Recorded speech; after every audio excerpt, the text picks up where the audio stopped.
আপনি কি জানেন মাছের চোখে মানুষ কখনোই আসল রূপে দেখা যায় না? হ্যাঁ, পানির নিচে নামলেই আমাদের শরীর ও মুখ মাছের চোখে পুরোপুরি বিকৃত আর অন্যরকম লাগে। কিন্তু কেন এমন হয়? মাছের চোখ আমাদের চোখের মতো হলেও তাদের লেন্স গোলাকার এবং অনেক বেশি শক্তিশালী।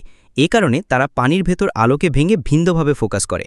ফলে মানুষ বা কোনো বস্তু তাদের কাছে আসল আকারে নয়, বরং ট্যাঁড়া, ছোট বা বড় হয়ে দেখা যায়। আপনি যদি কখনো পানির গ্লাসে রাখা কোনো কলমকে লক্ষ্য করেন, সেটি ভাঙা বা বাঁকা দেখায়, তাই না? একই ঘটনা মাছের চোখে ঘটে। কারণ পানির ভেতর আলো সোজা চলে না, বরং বেঁকে যায়।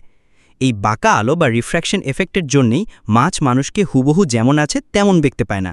তাহলে মানুষের চোখে মানুষ যেমন, মাছের চোখে মানুষ সম্পূর্ণ ভিন্ন। কখনো বড় মাথা, কখনো লম্বা হাত, আবার কখনো ট্যাড়া মুখ, সবকিছুই তাদের চোখে এক অদ্ভুত বিকৃত ছবির মতো দেখা যায়। অর্থাৎ মাছ আমাদের দেখে, কিন্তু আমাদের আসল রূপে নয়। আপনি কি চান আমি কুকুর বা বিড়ালের চোখে মানুষ কেমন সেটা নিয়েও ভিডিও বানাই?